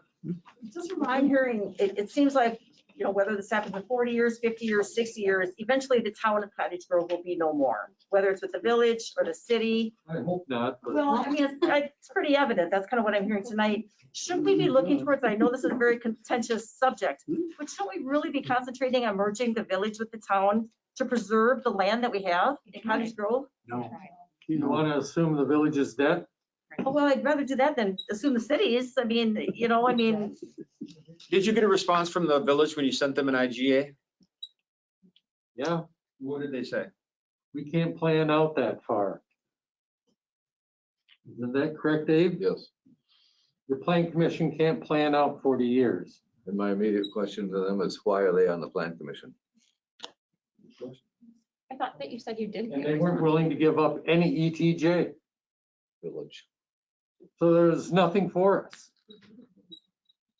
Other than stay where we're at. But I think there is something going on somewhat, because I've been on Zoom meeting since 4:30 with the city today in the afternoon, and I just got done before I got here. And when you're talking about some potential growth up in the Marks area and pumping out that way, they want to run a sewer line down Door Creek corridor. There's already one there. It's gonna come all the way down through. But there's one there right now. Into the other end of the sewer plant over here. And that opens up everything on this side. They got one on Sprecher Road. Cottage Grove has got one going that way, but they want to bring something down through. There's nothing running down there now. Behind our That's place. right. They want potential. And that's what this was, the meeting was about today that I was at. So there's more going on than just Right, is the that- informational meeting about maybe what's gonna happen and maybe what isn't. There's bigger fish out there, so. And I'm not sure what that meeting is about, but yeah, like on the Marks Farms property is a good example. There is a sanitary MMSD interceptor that goes right where Gaston makes the turn there. So there's an interceptor there. Our water is where you see homes, just across Door Creek Park there. We have water somewhat nearby. And so, yes, if a property is next to the city, utilities are nearby, that property owner at some point, up to them, at some point may ask the city to annex into the city, and they would propose a development. And that then kicks off a whole other process of, we do a neighborhood plan, we lay out where the streets would go, how stormwater is handled, how parks are handled. But that could happen, with no agreement, that could still happen tomorrow. It could. We haven't talked to Marks Farms, but that could still happen. Happen through the golf course out there. you know, where they want to run that down through too. Yeah, so this, again, this does not make annexation easier. This does not make it any easier to annex and develop in the city. What this is doing is, from our interest basically, we're trying to minimize town subdivisions in this area, so that if the city does grow in that area, there's more undeveloped tracts, larger undeveloped tracts where a development can make sense, basically. So we're trying to preserve open tracts of land for future city development if the conditions are right. It's next to the city, they want to annex to the city, do a plan, utilities are there, all those things take time. In regards to that, if you start developing what's in now the city of Madison up to Vilas Hope Road, and we'll just use the marks because that seems to be a common denominator. The water is going to flow south. You want your drainage coming south. The way this map is drawing out, you're following the Door Creek watershed area baseline. If people developed heavily up in the Marks area within, say, 10, 20 years, long-term, are you going to, at that point, then try to get a stormwater line or a sewer line coming down inside of Section A? That basically, that's kind of two separate routes. And so, yeah, the Marks Farm, basically where the Door Creek Park is, Marks Farm, all of this drains over to the center receptor there, through there, which then goes down towards like Buckeye and then goes on the rail line and goes over the treatment plant. So that all flows this way. Areas over here, and this map has the watershed lines on it, these dashed lines. This area right here is not that simple to serve with utilities. We would, and we're looking at this right now, we're looking to develop some industrial along Thumbright, next to just, right by GE Healthcare, basically. And we would need lift stations to come out here to serve this. All of this drains down Door Creek. It all drains down Door Creek. And Door Creek is very, very flat. There's not much topo change there, which is not good for sanitary interceptors. You want a little more slope there to have it keep flowing, basically. This is very flat. It's not all that great to serve utilities, and so it will take us some time. We would basically be looking to build lift stations to lift to have with the development. Let's say on Thumbright, just north of the current landfill, south of where they're putting in the solar farm right now.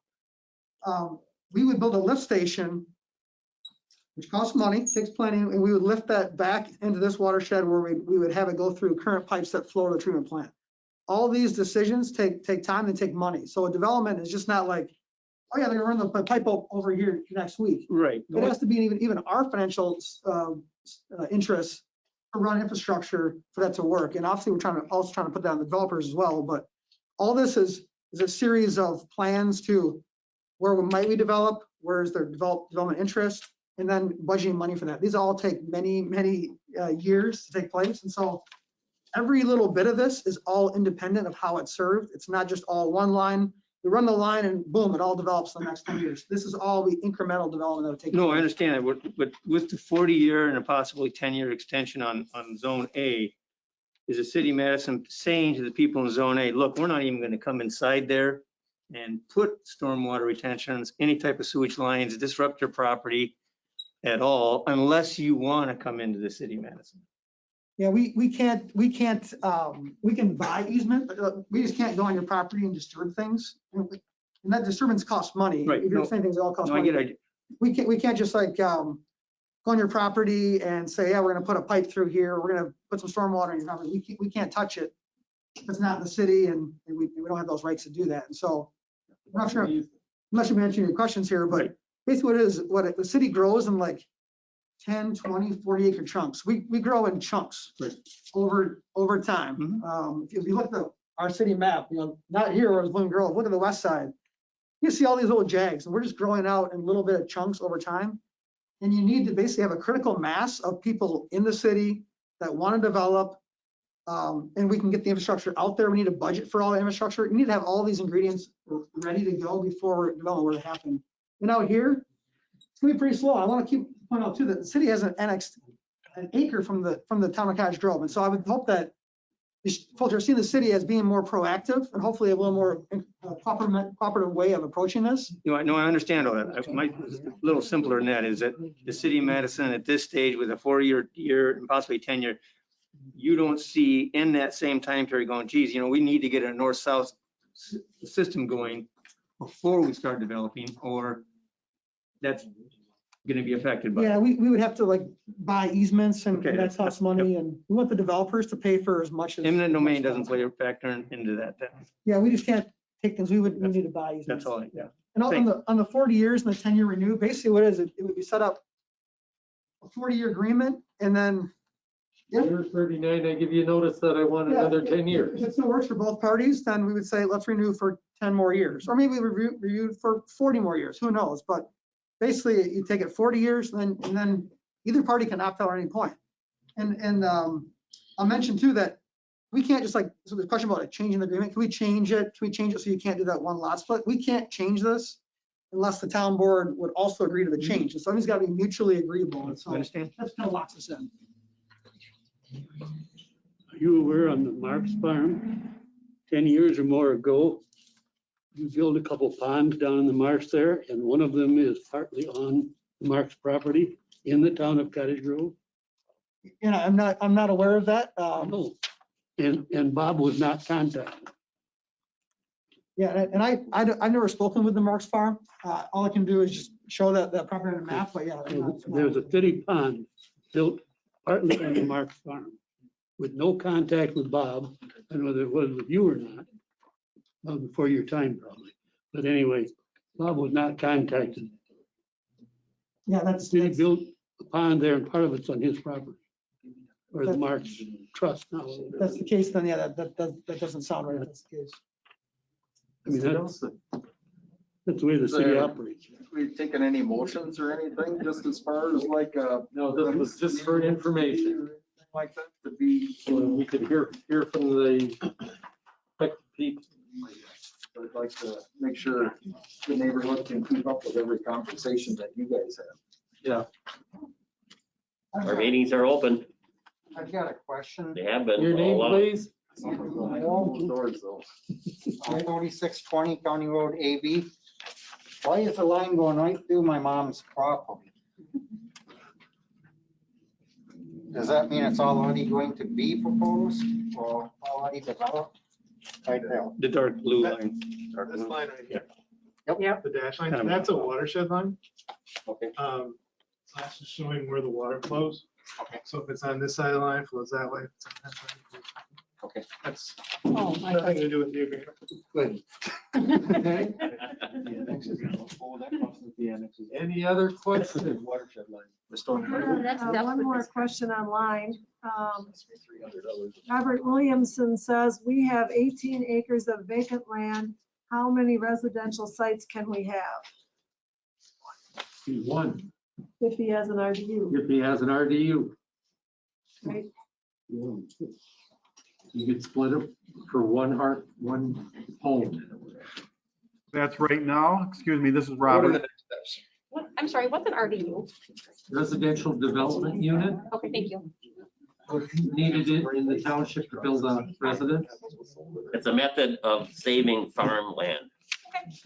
Okay, so if you have 35 acres of land and you want to sell development rights for somebody to build like on the edge of the village, you can sell those rights, but it's going to stay as farmland.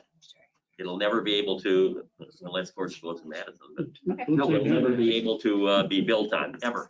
Okay, thank you. So we've been doing it. We were the first ones to do this in the entire Dane County. So we're trying to save farmland.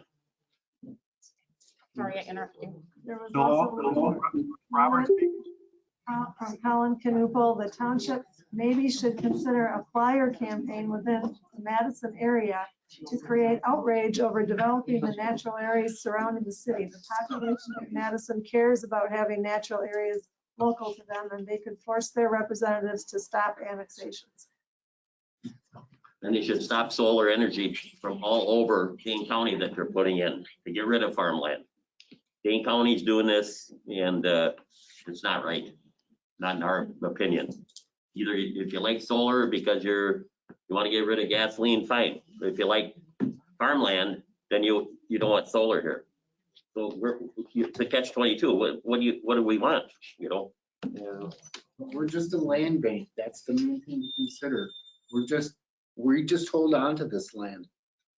And we have it temporarily. We don't even own any of it. Hello, this is Robert Williamson. Hello? Can I ask a quick question about that, our 18 acres? You're saying we can build one building site on there, but do we still have to buy an RUD? Yes, you still have to have a residential development unit to build a home.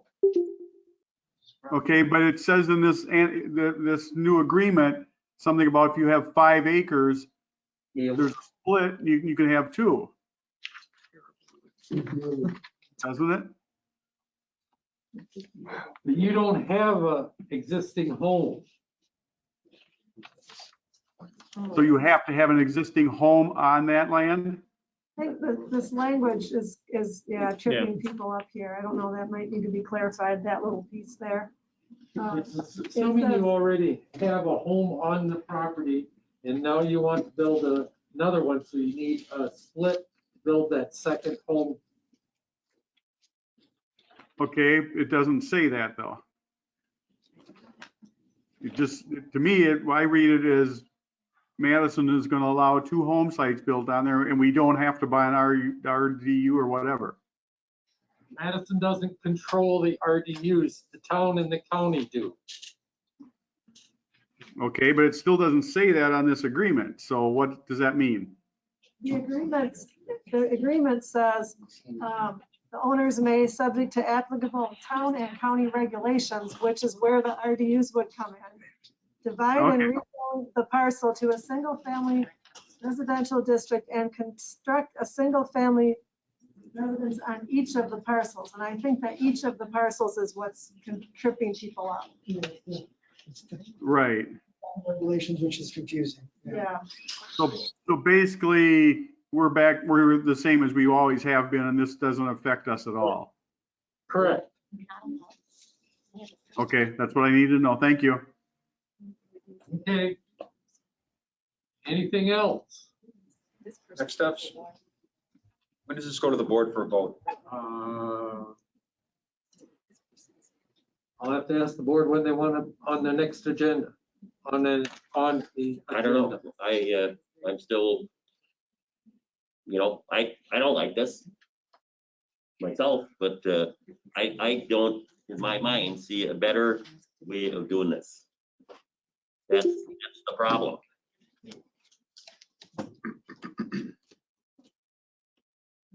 Do you foresee having any more informational meetings where we can talk or ask questions to see if there's anything in this temporary, or not temporary, but this agreement that you've already discussed with the city of Madison that could be reworded, changed? Is there any leeway in anything? Or is it pretty much set as is? What in particular? Well, I guess from an economic standpoint, I understand what you're doing, and I'm in agreement that we need to slow down the city of Madison, and the fact that you guys have come together, I agree with it. For me, and people like Steve, who have some economic interest in this area, and we like the area, and I definitely want to stay in the town. I don't want to be in the city, no offense, but in my land, I've got 80 acres. I want to build a house on the back for myself and my wife, and her sister and my brother-in-law expressed interest in putting one on the front 40. Right by the road. So it'd be 1 driveway, 2 houses. And this agreement would completely stop that as it's written. In Steve's situation, I think he's got, a lot more acreage and he's got 4 RDU units. And I'm sure there's people down the road that have 1 or 2. Is there any way to say, okay, look, you people are being drug into this. We understand it. You've always had this in existence. It's not like you're going out and buying another one to increase the density. You have the ability according to the old rules. Is there anything that can be discussed about that?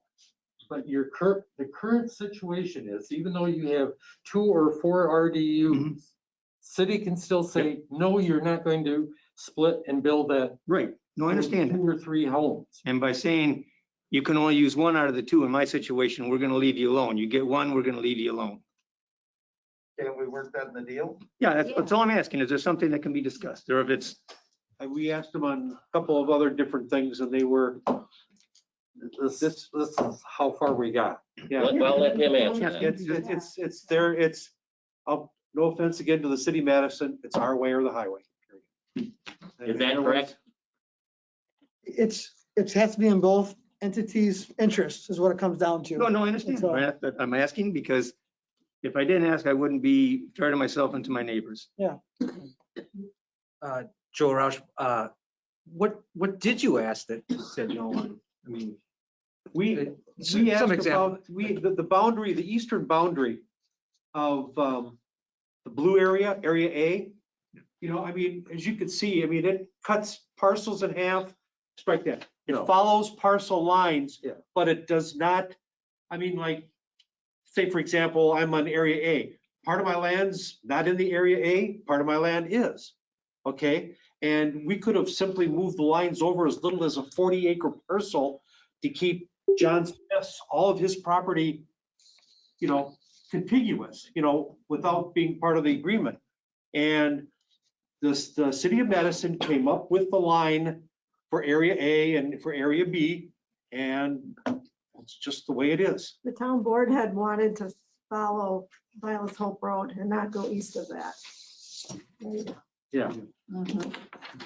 Always south even, yeah, but I mean. And some of the reason is because of drainage and stuff, is that correct? Did we discuss that at the last town board? The city's preference is to have the line follow Door Creek corridor, and it's all floodplain, and there's not gonna be development taking place there anyways, and so it seemed like a good place to put a boundary line. So for us, with what the city's giving up, it has to be in our interest to gain something, to give up something, and so that's what it kind of comes down Okay, and to. I fully agree with that, but you just made a comment that it's all in floodplain. So what would be your concern if I use myself as an example, because that's all I can use fairly, put two houses on that 80 acres instead of one? It's not going to affect the floodplain, and it's not going to affect your development if it's quote in the floodplain in the city of Madison side. And so it's getting specifics on one property, but maybe we'll use as an example. So the agreement has, if you have 5 acres or more, you can divide it and put a house on each of those two parcels you just created. So in your 80 acres, is there a home there? Nothing, yet? no. And so under the provisions of this agreement, if you have 80 acres, you can divide it and put a home on each of those two parcels. Okay, then now I'm confused. So am I. I am too. That's the way it's worded there in the paper, but that's I not. thought it was in the first place, is what you said. Yeah, so I thought what he said was right. Yeah. divide and rezone the parcel to single family, construct a residence on each of the two parcels. And then the only catch is that the town has you need to have a certain amount of acreage to add the homes. That's what our agreement is. Okay, that's different than what Chris's understanding is, I believe. That's confusing. You could divide it off for one house. If you already had a house on your parcel, you could divide that off and you could build another one. But if you don't have a house already. You can do too. And I should have clarified that. I guess I have heard you indicate that. I thought it was more for the RDU purposes, but yeah, so what we've put on this paper is what we propose, so. You're proposing that if I've got two parcels, I've got 3 parcels, Lane, 2 parcels. I've got 2 RDU units right now. I could build 2 homes if it falls into the Cottage Grove land use, size-wise. That's what the city of Madison's proposing. Okay, so how about the guy with 11 acres and that'd be the same? Maybe? 18. Well, but he doesn't have. He doesn't have any development Oh, rights. okay. Well, I mean, He if doesn't he have bought 35 two acres. development rights. Yeah. Well, of course he would. But he couldn't divide because don't you need 35 acres? Initially, wouldn't you need 35 acres to be able to pull one lot off to get that? So okay, an 18-acre parcel wouldn't matter, you'd still only get 1 home. He would have to buy a development right for each home, because he doesn't have Right. one, much less 2 like you do. You got him. This does He need to doesn't. be clarified because it sounds like Yeah, I'm just, that'd be something I'd like to talk, figure out Well, which means I think what. we need a clarification on this, some kind of writing to clarify what we're confused about. Yeah, it'd be helpful to add in the RDU background to this language. Yes. Definitely does. I'm just curious because I've seen several 18-acre lots for sale recently. I've always been under the understanding that you couldn't build a house in the green zone unless you had a minimum of 40 acres. Is that not the case? You're saying you can buy the right to build it from somebody else? Yes, and how much does it cost to buy something like that? That's between you and the seller. Well, what would be a typical example? The last one that I know about was Dave Resop bought 2 of them and he paid $50,000 each. Okay, so you could buy that and then buy the 18 acres and put a house on it, regardless of where it is in the green zone or not. It has to be in the green zone In the for green that to work. Yeah. Okay, good to know. Thank you. Thank you. Anything else? Yes. Can I just wanted to ask for a point of clarification because like I said, I'm still trying to wrap my head around this. So the purpose of A is to stop the city of Madison from getting past the eastern border of A, correct? Going further east. For 40 For 40 years. And then there will be a new section A. Is that's right, Brian? Yep. I forgot what my second part of the question was. It'll come to you. Probably like an hour from now. Write it down and send it in to us. On the next agenda. Yeah, we'll be talking about this obviously again, we haven't signed anything with anybody. Okay, that's why you guys are here to give your opinions. But you're learning how complicated it is dealing with incorporated entities, and we are not gonna be. And the point about towns, I bet you in 75 years, there won't be any towns in the state of Wisconsin. Somebody in law will say, yeah, you know those towns, why don't we get rid of those? Because let the counties run everything. Process everything. So we're trying to stop this from happening. You haven't signed up to receive notice of town board agendas, sign up on the website because then you'll get an email every time there's a town board meeting coming and you can look at the agenda and see if this is on there. So if you haven't signed up, go to the website and do that. There's lots of other things you might want to sign up for too. Any other questions? Anyone wish to adjourn then? So moved. Motion by Clay, second by motion to adjourn. By saying aye. Before you do it, hold on a second. Randy asked a question about when we might want to bring it up for a town board meeting. And I think at least we put something down for at least, I'm thinking, what about November 1st, the first meeting in November? We could have it on the agenda. It'll still be, 3 weeks where the comments can come in. We can have it for either further discussion or we can have it for action, whichever anybody prefers, but at least this way. The only action you could take would be to proceed with drafting. Correct. I understand that. So what's Madison's timeline on anything here? You'd have to draft it. The agreement would need to be drafted and we go through our city council. So this is an outline of agreement and it would need to be drafted into a more formal document, legal document basically. What is the date? What's that, November 1st? It is November 1st. Yeah. Okay. The town board meets the first and third Mondays of every month, if you don't know. So is that open for everybody? Yep. Absolutely. It's also always online, so you can listen from home as well. Had a motion for adjournment. All those in favor signify by saying aye. Aye. Opposed, same sign. Motion carried. Thank you all for coming. Thank you. Thank you. Thank you.